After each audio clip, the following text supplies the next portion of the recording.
Now, out of all of these customers that I've just talked about, which one is right? Which one's wrong?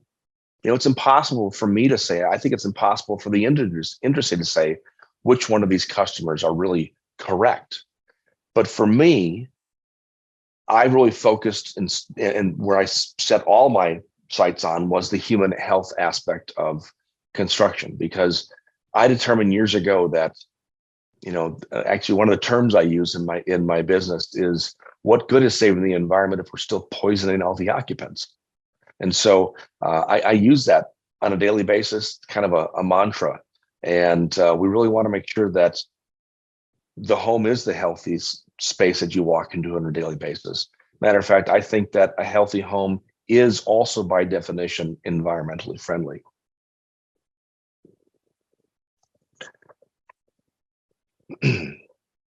So what is a VOC and why do we care?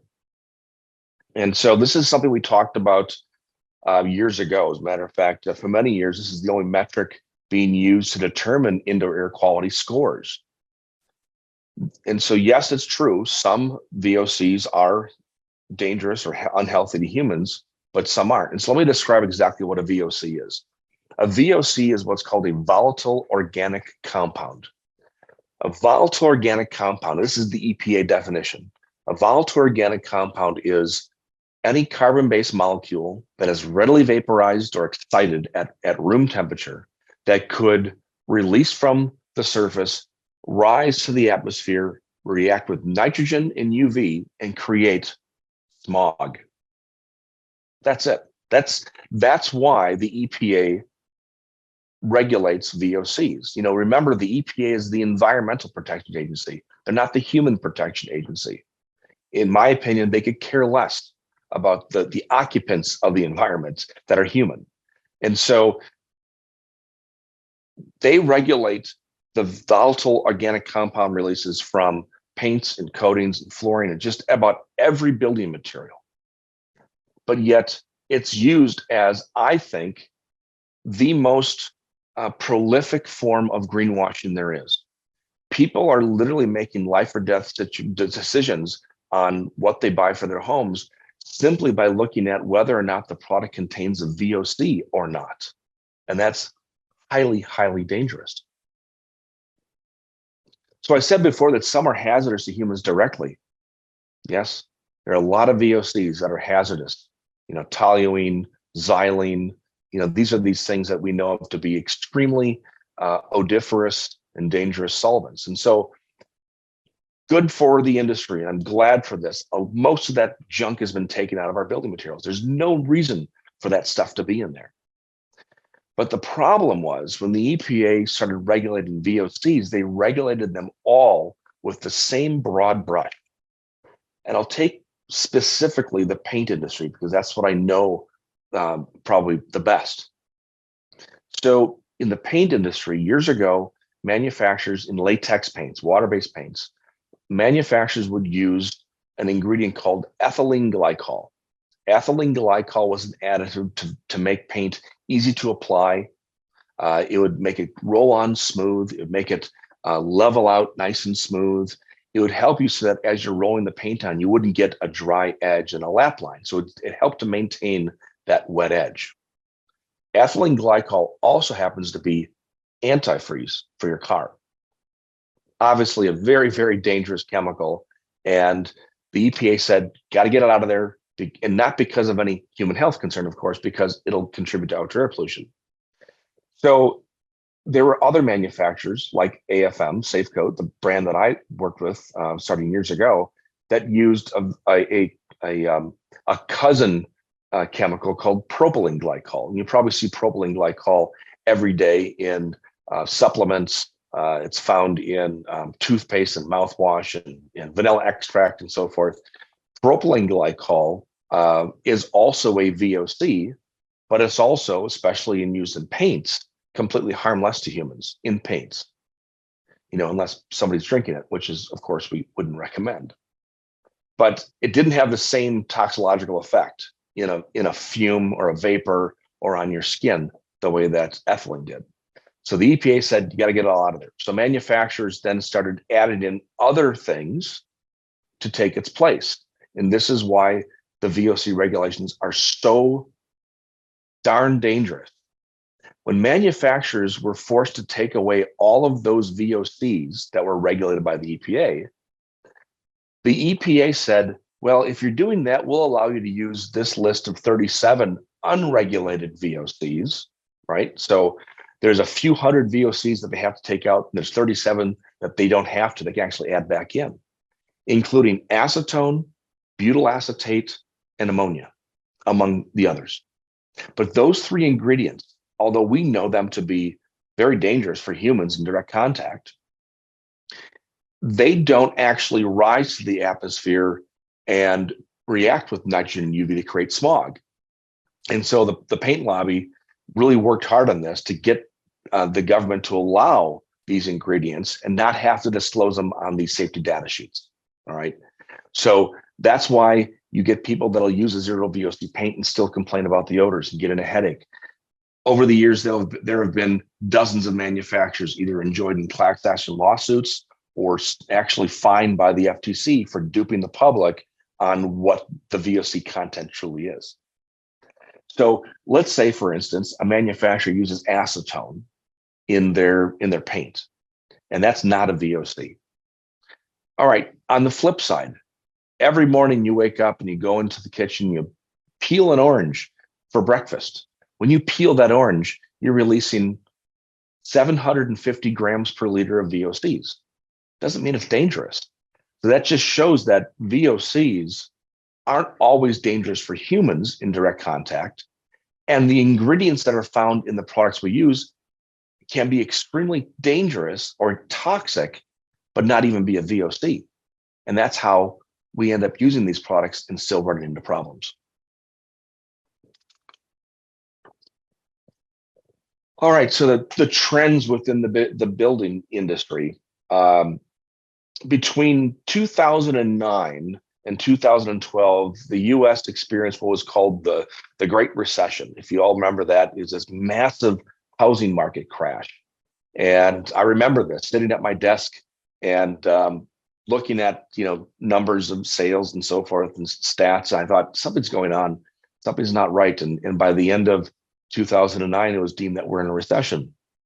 Well, what happened was all the progress we made in the green industry in the last 10 years literally vanished overnight, or at least that's what it seemed like, because no one would invest into replacing kitchen cabinets or replacing their countertops in a home that was literally losing value every single day because of this recession.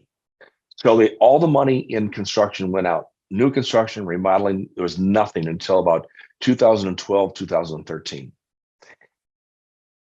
Interesting thing happened though.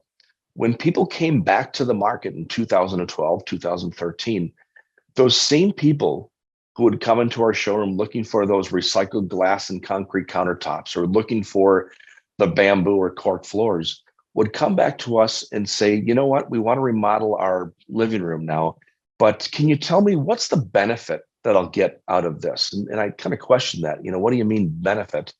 Isn't this just about the environment? And they say, no, we want to know if we're buying like this natural wool carpet, and I know it's a little more expensive than traditional synthetic carpet, is there any health benefit to this? What is my family going to get besides just, having to pay more for it? And I realized pretty quickly that when that market came back, the customer base came back more knowledgeable. And they weren't just buying green for the sake of buying green so they can tell their friends and their family and their neighbors that, hey, we're doing something for their environment. No, they were buying green because they wanted something that was actually better for them, better for their bottom line, but mainly better for them all around. Then comes the pandemic. And the industry shuts down for about a month. We came back pretty quickly because we were considered one of those essential companies, which is kind of a ridiculous statement. Anyway, the construction industry absolutely boomed. 2020, 2021, 2022, all record years in residential construction. Why? Because people were sitting around the home. You had at the kitchen table, you had your kids over here doing homework or learning remotely. You had you and your spouse were sitting over there, and you were working from home. And in between Zoom calls and Zoom meetings, you look around the house and go, well, as long as I'm here, I should probably paint this room because it looks like I use a good painting. Or maybe we should redo the floors, or let's remodel. Heck, let's just, refinish the cabinets. And so people were coming out of the woodwork to buy materials. I mean, if you all remember, Home Depots and Lowe's of the world ran out of lumber, ran out of building materials because people were coming in record numbers to buy materials. But people also realized at that time, well, if I'm going to be in this home while this work is being done,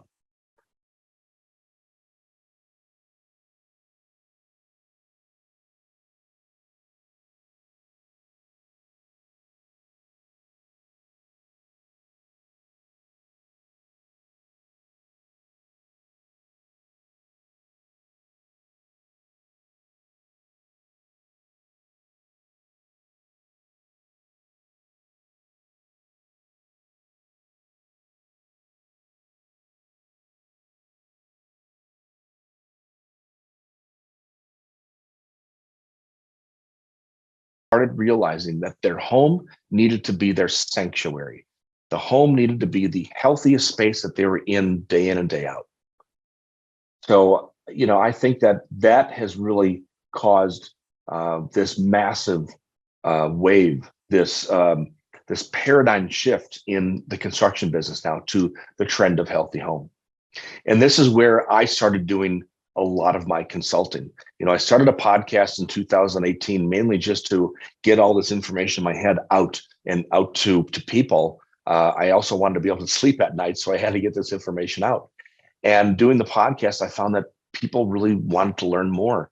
And then through COVID, I was stuck in my office here, and we were still shipping materials, but the amount of people calling to get information, to get assistance with remodeling or just fixing up the home was staggering. So I started my consulting business really in earnest then. And I learned from all those customers, what works for each client and what questions I need to ask in order to get them to their goal of building a healthy home. Like I said before, I've worked with over 30,000 people in my career. I've learned so much from each and every one of them, and I'd be able to retain that information so I could share it to the next person that calls.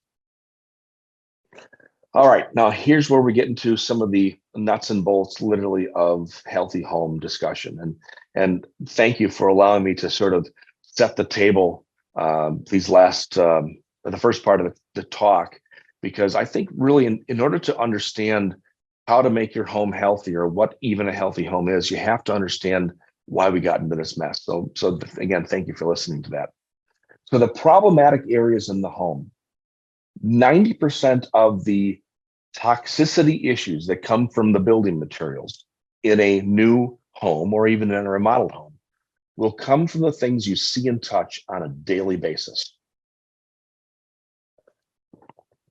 The biggest area would be flooring.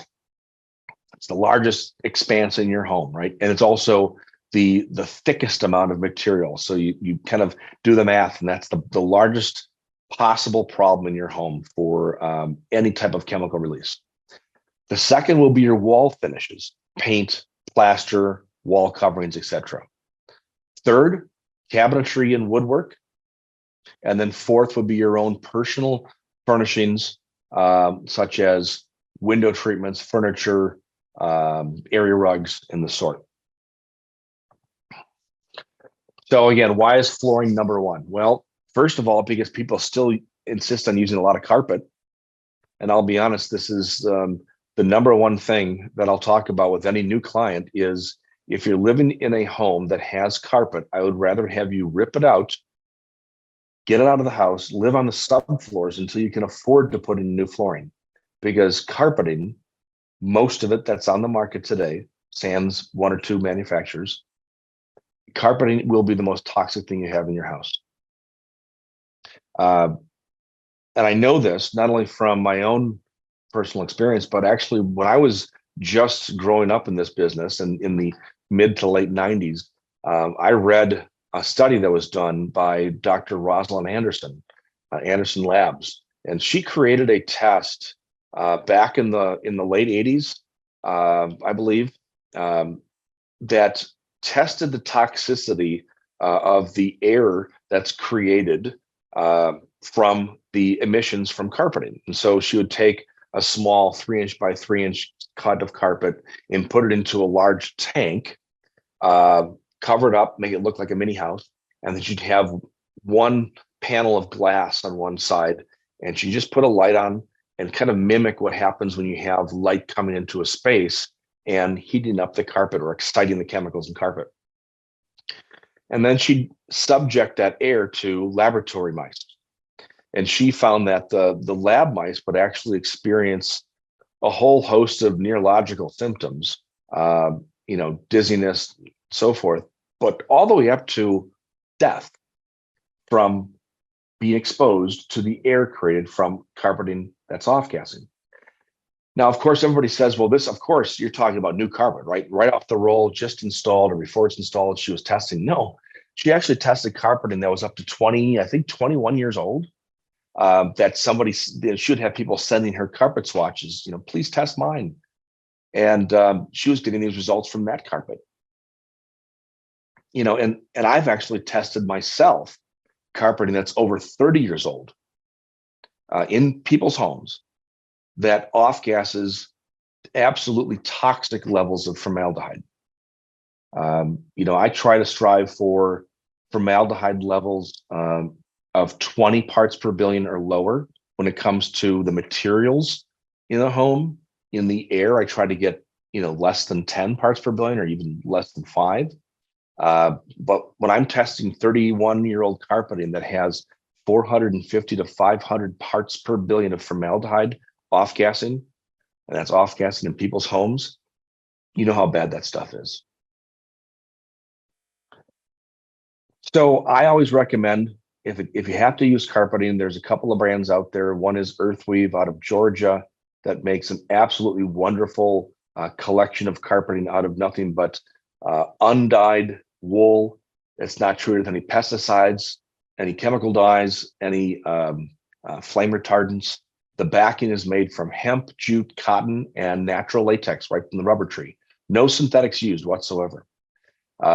Excellent product line. Nature's Carpet up in Canada has also a very, very good line of what they call their dark green series of chemical-free or synthetic chemical-free carpets. And I've used these for years now with some of my most chemical sensitive clients with wonderful success.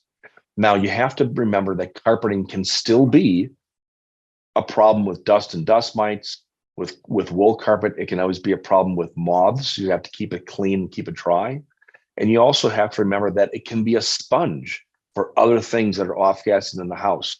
And as those chemicals that are releasing from surface can actually fall into the carpet and get embedded there. So you have to keep that carpet really clean.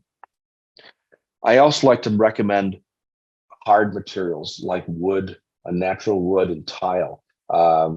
Years ago, wood was supplied as a 3/4 inch tongue and groove raw that was nailed in and then sanded and sealed in the field.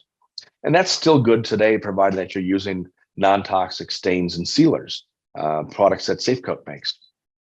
But quite honestly, over the years, I've changed my recommendations to what I would call factory finished woods, either factory finished solid woods, factory finished engineered woods. And engineered wood is simply a wood that has a ply of material. Kind of hard to see there, but it's basically layers of hardwoods held together, in this case using formaldehyde-free adhesives. It's stained and finished at the factory, and all you have to do is install it. So there's no dealing with all the dust and all the curing process. So you can literally walk on it while it's being installed. And so I think, to maintain a healthier home, it's a much better choice. Porcelain tile is a great choice. And I say porcelain tile because porcelain is a higher grade of a ceramic tile. It's a tile that is a It's going to be harder, more dense, far less susceptible to moisture absorption through. And therefore, it's better for alleviating any potential mold problems in the future. Downside with porcelain, of course, that it's very hard and very cold. But for people who have extreme chemical sensitivities, who even react to the smell of natural woods, because again, as I said before, just because it's natural doesn't mean it's safe for everybody. Porcelain tile is the choice because it has no smell. We have to be concerned about the grouts and the thin set mortars and the waterproofer backings and so forth that are used to assemble everything. But of course, those are things that we choose based upon client preference and what their own individual sensitivities are. Natural linoleum is something that has really made a comeback over the years. But I think when people hear the term linoleum, they're really referring to vinyl flooring, sheet vinyl flooring. And that's what most people have in a laundry room or even in a kitchen or a bathroom. 100% man-made material that releases endocrine disruptors and so forth. We want to avoid that. Linoleum, the term linoleum is actually a compound word meaning jute in linseed oil. Linoleum was first developed in the Netherlands back in the mid to late 1800s. And it's actually still made there today in the same manufacturing plants using the same ingredients: linseed oil, pine resin, pigments, wood flour, cork flour, spread onto a jute backing. Linoleum is what maybe your parents or your grandparents had in their home. Now, back then, linoleum was, you had to hand wax it. The adhesives weren't very good, so you'd literally have to peel it up or pick it up to sweep underneath it and put it back down again. But today, linoleum has better factory finishes. Linoleum has better adhesives. Linoleum installed in a residential home today will last as long as the house. The house will literally fall down around it. I mean, in a commercial space, it'll last 50 years. So in a residential space, it's fantastic. Plus, because it contains linseed oil, natural linseed oil, it is naturally antibacterial and antistatic.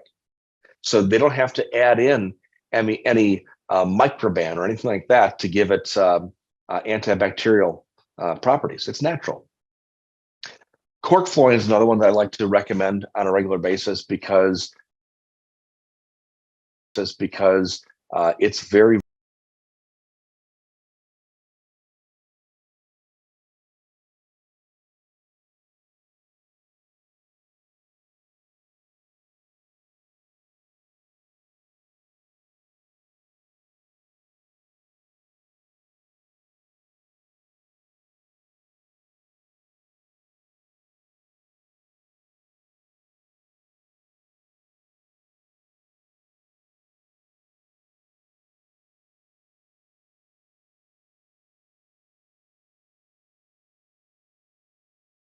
phthalates into the air.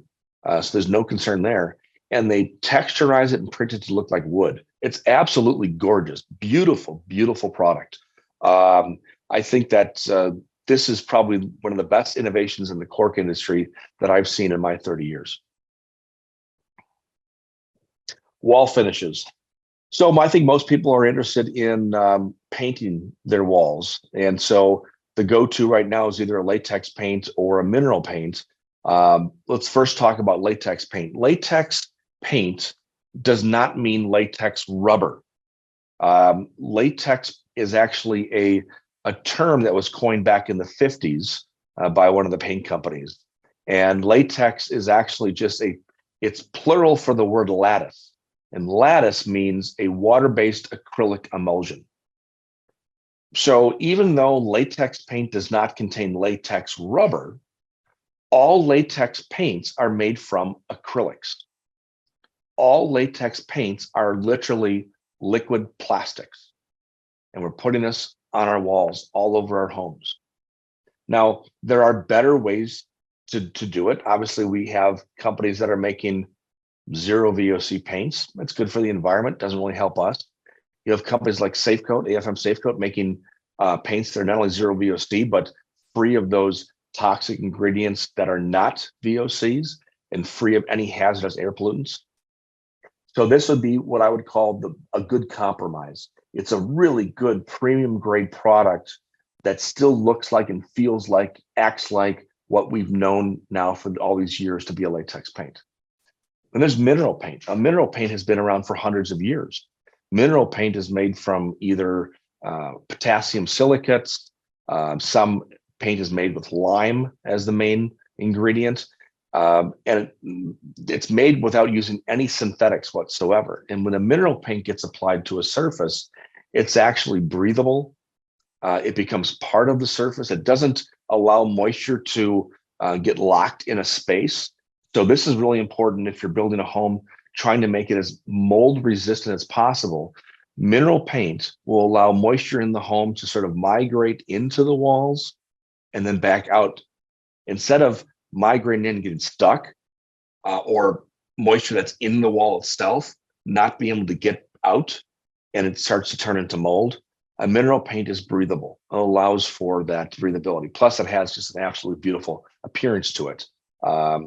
Matter of fact, you can even talk about the properties that mineral paints have into absorbing and neutralizing VOCs from other materials that are off-gassing.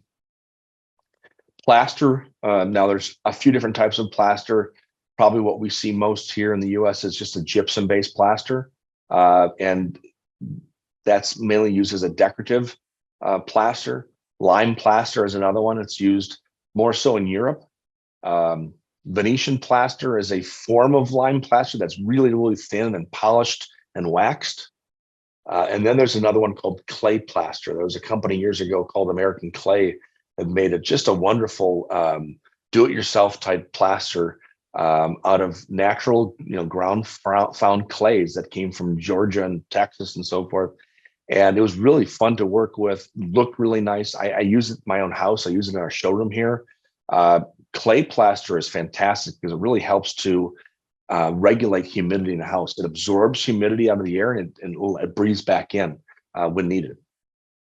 And then other wall coverings like wallpaper made from chemical-free or toxin-free paints. Farrow and Ball is a company that comes to mind. They make some wonderful paints, but they also make a great line of high-end decorative wallpapers that are completely toxin-free. And I know because I've tested them. Caba, a company out of New Mexico, CABA. Caba, they make wall coverings out of pounded bark. Absolutely beautiful products. And we install them by using non-toxic acrylic glazes. And it looks absolutely beautiful.